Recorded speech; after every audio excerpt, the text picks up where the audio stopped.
मई 2015 बिहार राज्य के विभाजन के 15 साल बाद माननीय मुख्यमंत्री श्री नीतीश कुमार पर्यावरण एवं वन विभाग बिहार के अपने मुख्यालय अरण्य भवन का उद्घाटन कर रहे हैं।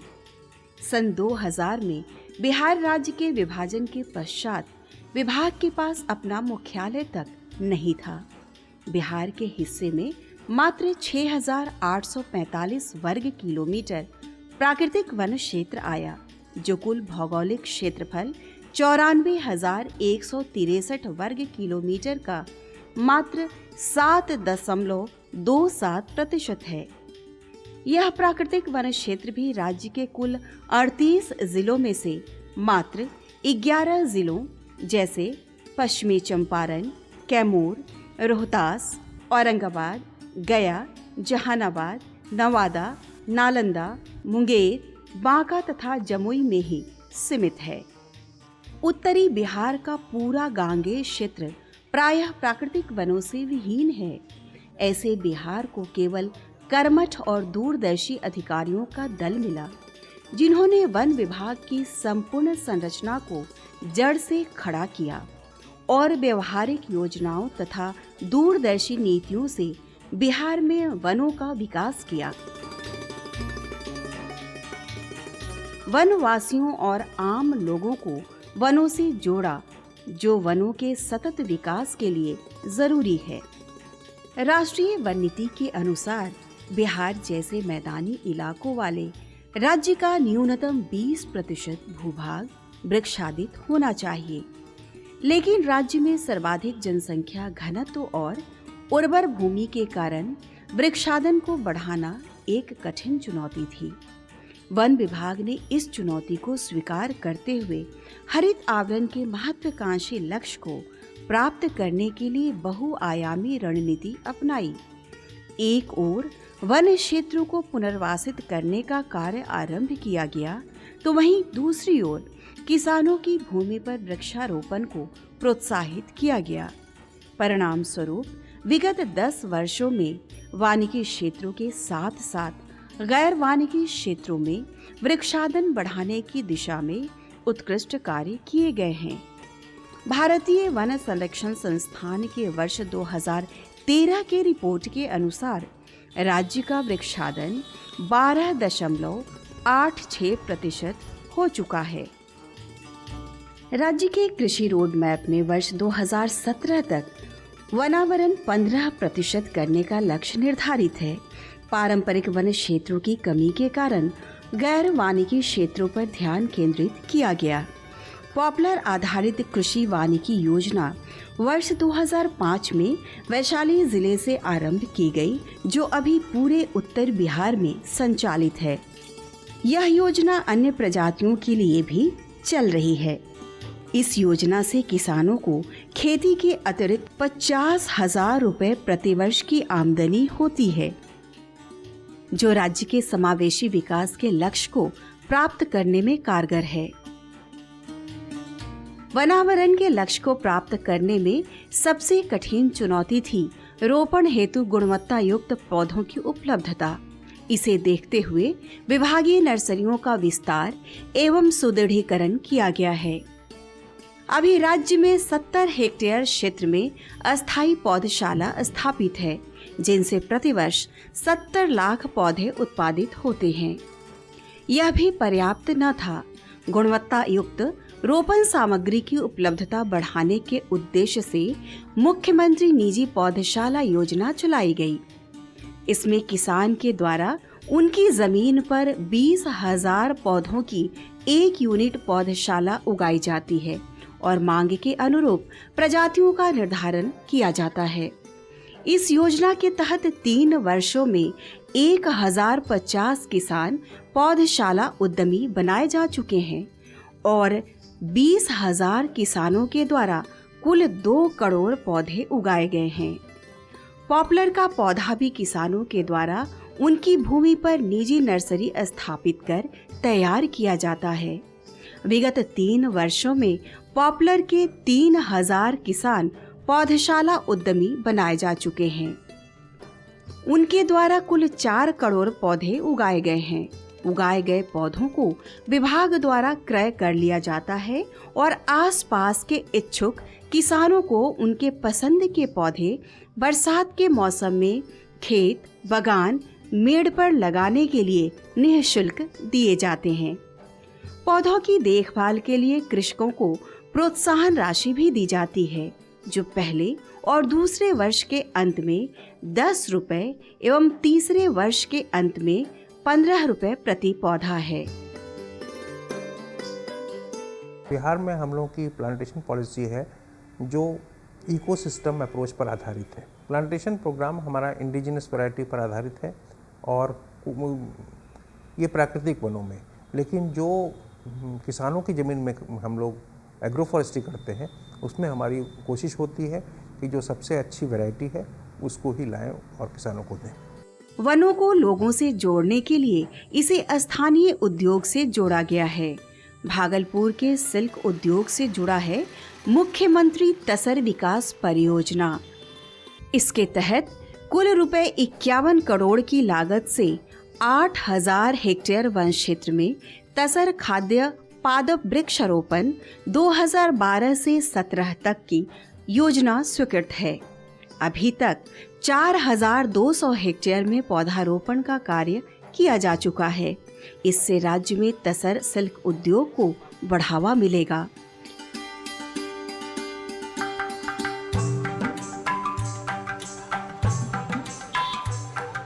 गैर वानिकी क्षेत्रों में वृक्षादन बढ़ाने की दिशा में एक और उत्कृष्ट योजना नदी तटबंध, सड़क एवं नहर किनारे की उपलब्ध भूमि पर वृक्षारोपण है।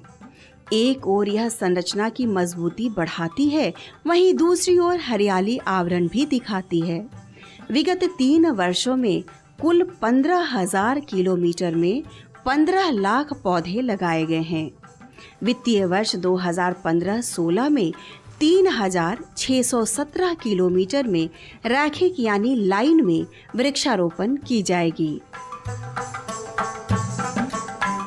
वैसे वन क्षेत्र जहां रूट स्टॉक उपलब्ध हैं और प्राकृतिक पुनर्जनन की संभावना है, वहां सर्वाधिक बल वन क्षेत्र के घेरान और सुरक्षा पर दिया जा रहा है।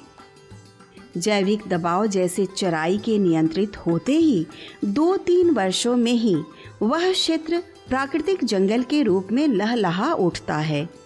विगत 2 वर्षों में 50,000 हेक्टेयर वन भूमि को पुनर्वासित किया गया है। वैसी वन भूमि जहां कोई भी रूट स्टॉक नहीं है, वहां पौधारोपण किया जा रहा है।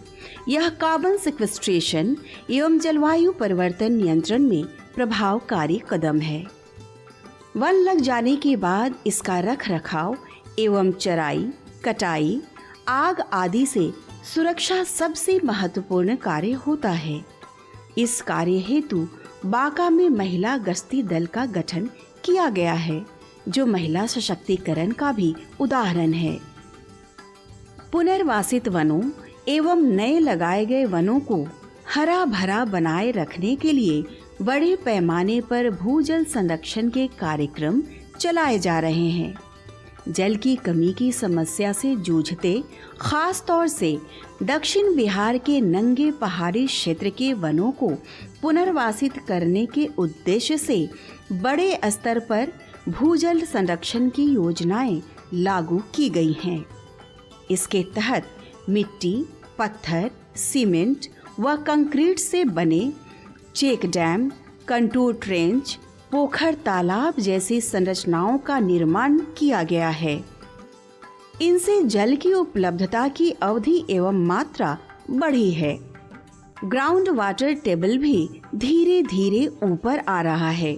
वनों के अंदर एवं आसपास के गांवों में मृदा एवं जल संरक्षण के कार्यक्रम का लक्ष्य वर्ष 2012 से 17 की अवधि में कुल 2 लाख हेक्टेयर वन भूमि है। विगत 3 वर्षों में लगभग 1 लाख हेक्टेयर क्षेत्र में भूजल संरक्षण के कार्य किए गए हैं। ये क्षेत्र प्राकृतिक वन क्षेत्र वाले 11 जिलों में हैं।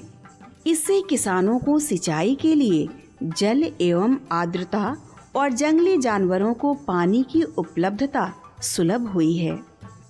वित्तीय वर्ष 2015-16 में 40,000 हेक्टेयर क्षेत्र में यह योजना लागू की जा रही है।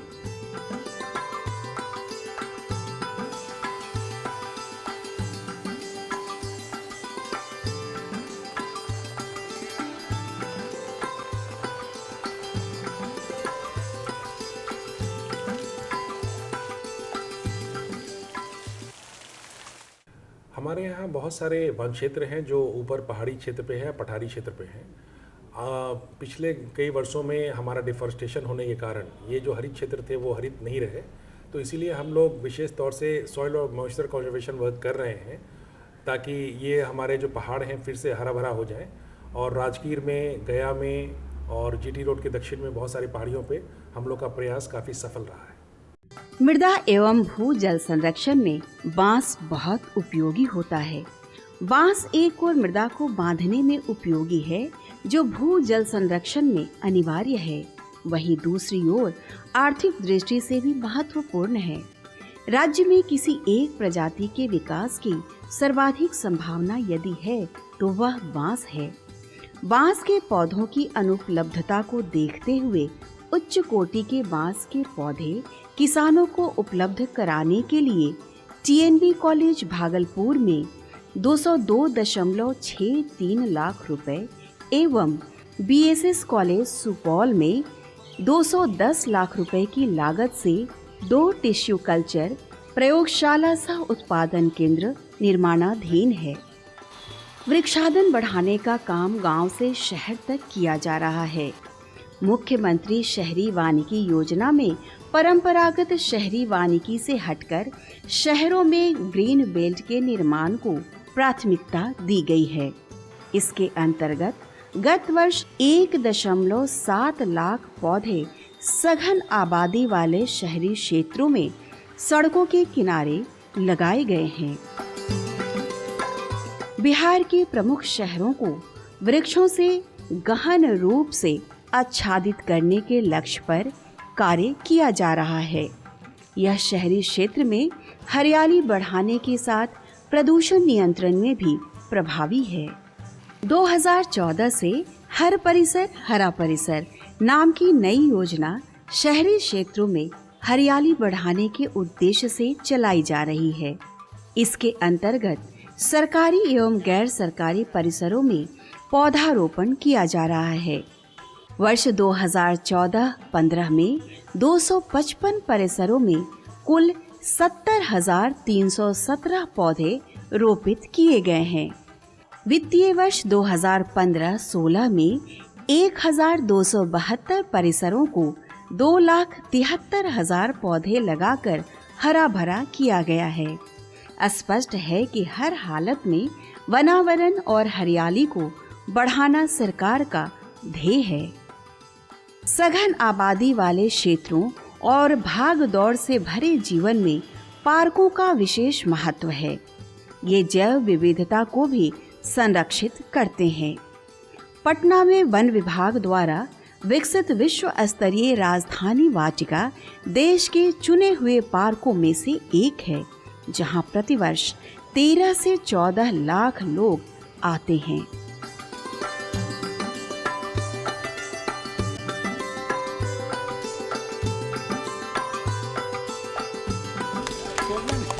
राजधानी वाटिका के विस्तार की योजना है, जिसमें children park, traffic park, food zone, गुलाब गार्डन आदि पर कार्य चल रहा है।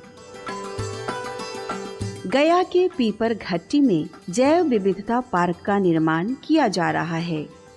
राजधानी के 70 पार्कों के उन्नयन और रखरखाव की जिम्मेवारी वन विभाग को दी गई है।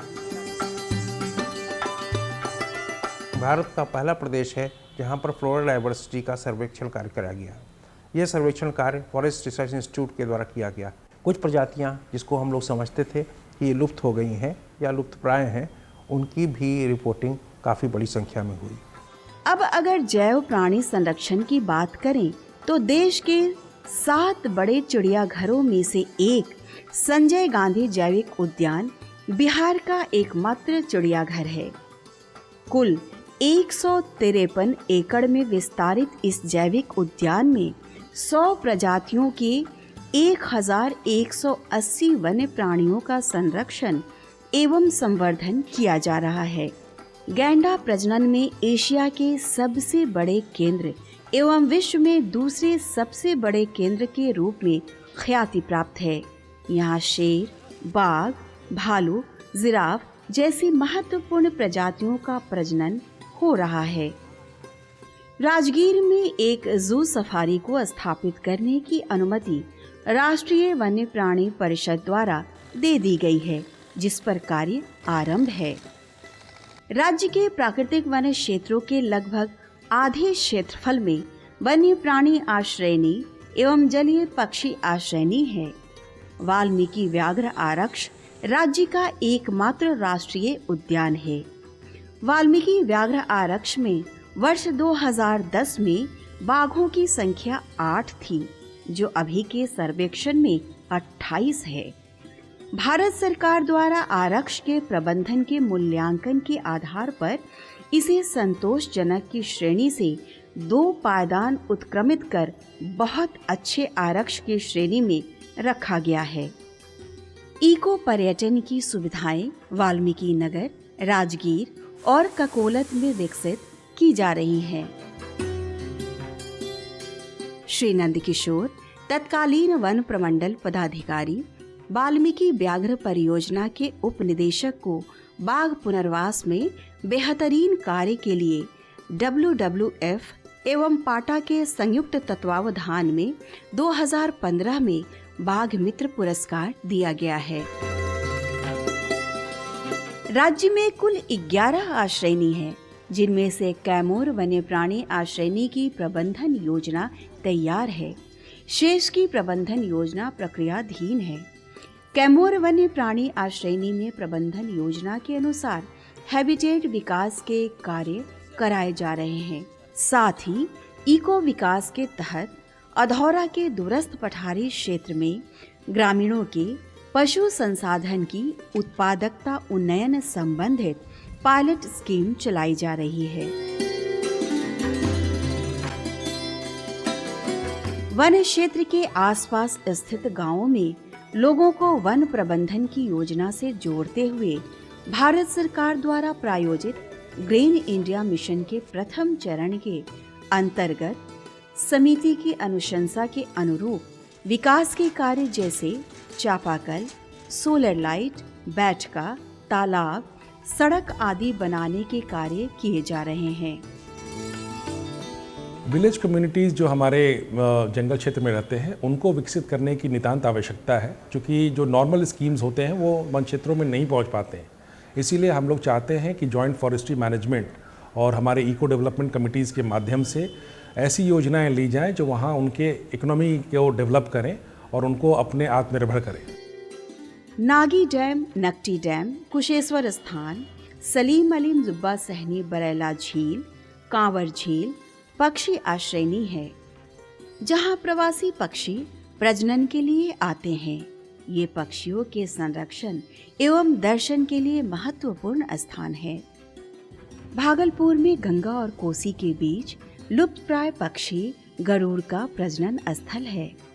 कई बार इनके बच्चे पेड़ से गिरकर घायल हो जाते हैं, जिनके इलाज और पुनर्वास के लिए भागलपुर में वित्तीय वर्ष 2015-16 में पुनर्वास केंद्र स्थापित की गई है। विक्रमशिला गांगे डॉल्फिन आश्रयनी गंगा में पाए जाने वाले राष्ट्रीय जलीय जीव को संरक्षित करने वाली देश की अकेली आश्रयनी है, जो सुल्तानगंज से कहलगांव तक फैली है। गांगे डॉल्फिन रिसर्च के लिए पटना में 19 करोड़ की राशि से डॉल्फिन रिसर्च सेंटर की स्थापना की जा रही है। राज्य सरकार के विशेष पहल पर वन, पर्यावरण एवं जलवायु परिवर्तन मंत्रालय भारत सरकार द्वारा बिहार के 31 जिलों में नीलगाय और 10 जिलों में जंगली सुअर को पीड़क जंतु घोषित किया गया है। 30 नवंबर 2016 तक उन क्षेत्रों में इनके शिकार पर कोई प्रतिबंध नहीं है। यह किसानों के फसल क्षति को देखते हुए लिया गया निर्णय है। वन एवं पर्यावरण के संरक्षण और निरंतर विकास के लिए लोगों को जागरूक करना अनिवार्य है। राज्य के नागरिकों के बीच जागरूकता बढ़ाने के लिए 11 महत्वपूर्ण वन दिवसों का आयोजन प्रतिवर्ष किया जा रहा है, जैसे विश्व पर्यावरण दिवस, वन महोत्सव, बिहार पृथ्वी दिवस, डॉल्फिन दिवस इत्यादि। इन सब के अलावा रक्षाबंधन के दिन माननीय मुख्यमंत्री हर साल राजधानी वाटिका में पेड़ को राखी बांधकर लोगों को पेड़ों से संबंध जोड़ने के लिए प्रेरित करते हैं। विभाग अपनी गतिविधियों को प्रचारित प्रसारित करने के लिए प्रकाशन में भी पीछे नहीं है। विभाग गौरैया नाम से मासिक और अरण्य श्री नाम से त्रैमासिक पत्रिका प्रकाशित करती है। इसके अतिरिक्त राज्य में पाए जाने वाले पक्षियों की सचित्र जानकारी देने वाली बर्ड्स इन बिहार नाम से पुस्तक के 2 अंक और ट्रीज ऑफ बिहार नामक कॉफी टेबल बुक, जिसका विमोचन 19 मई 2015 को माननीय मुख्यमंत्री बिहार ने किया, को प्रकाशित किया गया है। सूचना प्रौद्योगिकी के क्षेत्र में भी विभाग ने कदम बढ़ाए हैं।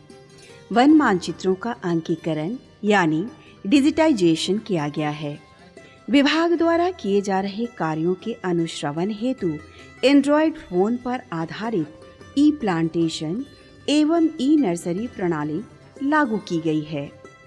नेशनल इंफॉर्मेटिक्स सेंटर NIC के सहयोग से विभाग में ICT आधारित forest management information system FMIS 2013-14 से संचालित है। राज्य में 2011 से 2015 तक के समस्त विभागीय वृक्षारोपण एवं सभी विभागीय पौधशालाओं की ऑनलाइन मॉनिटरिंग की जा रही है। विभाग द्वारा कराए जा रहे सभी कार्य किसी भी व्यक्ति द्वारा कहीं से भी देखे जा सकते हैं। केंद्रीय वन पर्यावरण एवं जलवायु परिवर्तन मंत्रालय द्वारा लागू ऑनलाइन ई ग्रीनवाद से राज्य के अंदर कराए गए क्षतिपूरक वन रोपण को कहीं से भी देखा जा सकता है। प्रत्येक वर्ष हर स्तर के अधिकारियों एवं कर्मचारियों के प्रशिक्षण कार्यक्रम आयोजित किए जा रहे हैं, जिससे उनकी क्षमता का वर्धन हो। गया में अपना वन प्रशिक्षण संस्थान स्थापित किया जा रहा है, जो 2016-17 से कार्य करने लगेगा। अखिल भारतीय वन खेलकूद प्रतियोगिता 2015 में देश भर के वन कर्मियों ने भाग लिया। पहली बार बिहार ने 1 गोल्ड और 1 रजत पदक जीता है।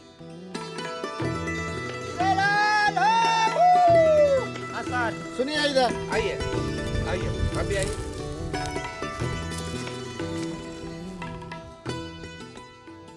हम लोग के पास जो हमारे कर्मचारी हैं उनकी काफ़ी कमी है। वनरक्षी कुल 23.5% हमारे हैं जो सैंक्शन स्ट्रेंथ का है। इसके लिए हम लोगों ने प्रयास शुरू कर दिए हैं। इसकी नियमावली तैयार हो चुकी है, अधियाचना संबंधित एजेंसियों को जा चुकी है और हम लोग आशा करते हैं कि ये 1 साल के अंदर हमारे पास पूरी स्ट्रेंथ के वन कर्मचारियों की नियुक्ति की जा सकेगी। पर्यावरण एवं वन विभाग का एक घटक है बिहार राज्य प्रदूषण नियंत्रण परिषद, जो एक वैधानिक नियामक संस्था है, जिसकी स्थापना जल और वायु की गुणवत्ता एवं पर्यावरण सुरक्षा के लिए नवंबर 1974 में की गई थी। परिवेशीय वायु गुणवत्ता की देख-रेख हेतु स्वचालित अनवरत अनुश्रवण केंद्र पटना, गया एवं मुजफ्फरपुर में स्थापित है। नदियों, तालाबों के जल गुणवत्ता का अनुश्रवण 136 स्थलों से नमूना संग्रह एवं जांच से किया जा रहा है। जीव चिकित्सा अवशिष्ट उपचार संयंत्र पटना, मुजफ्फरपुर, भागलपुर और गया में स्थापित किए गए हैं।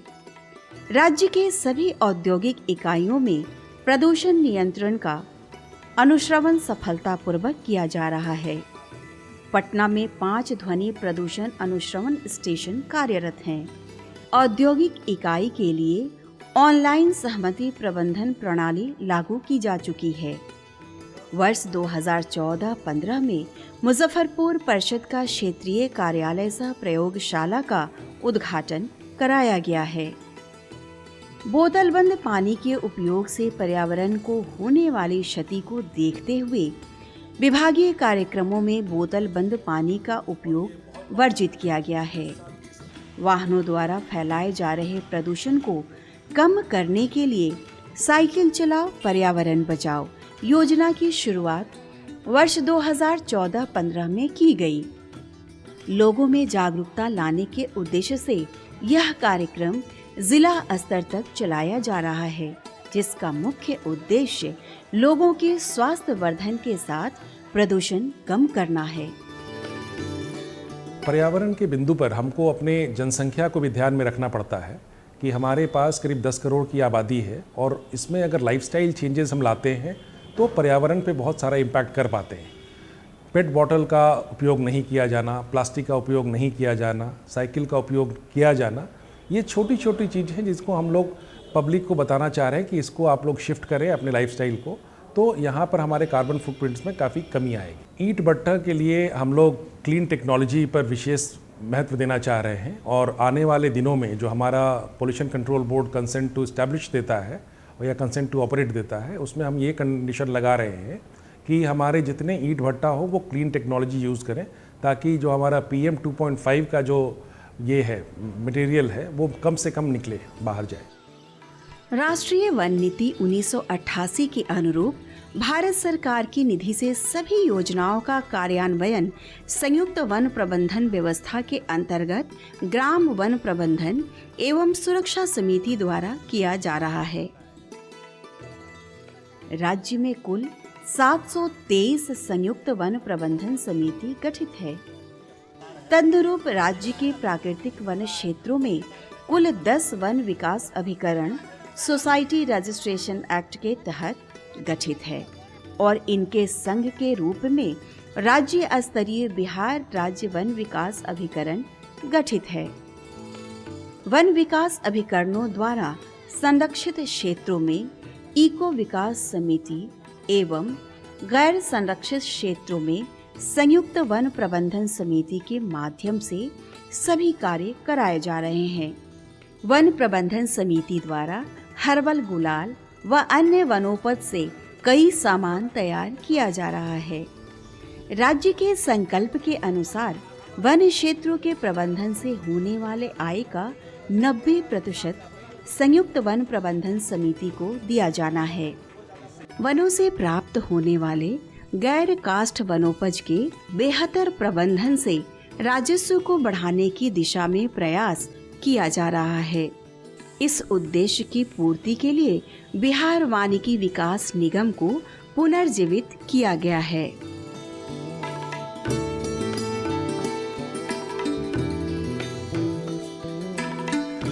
वन क्षेत्रों से प्रत्यक्ष लाभ की तुलना में परोक्ष लाभ कई गुना अधिक होता है। राष्ट्रीय वन नीति के अनुसार विभाग का मुख्य उद्देश्य हरित आवरण को बढ़ाना एवं पर्यावरण संरक्षण करना है। इसके बावजूद विभाग द्वारा वित्तीय वर्ष 2014-15 में 16 करोड़ रुपए राजस्व राज्य के खजाने में दिया गया है। यह कहना गलत नहीं होगा कि बिहार का वन विभाग प्रत्यक्ष और परोक्ष लाभ सबको पहुंचाता है।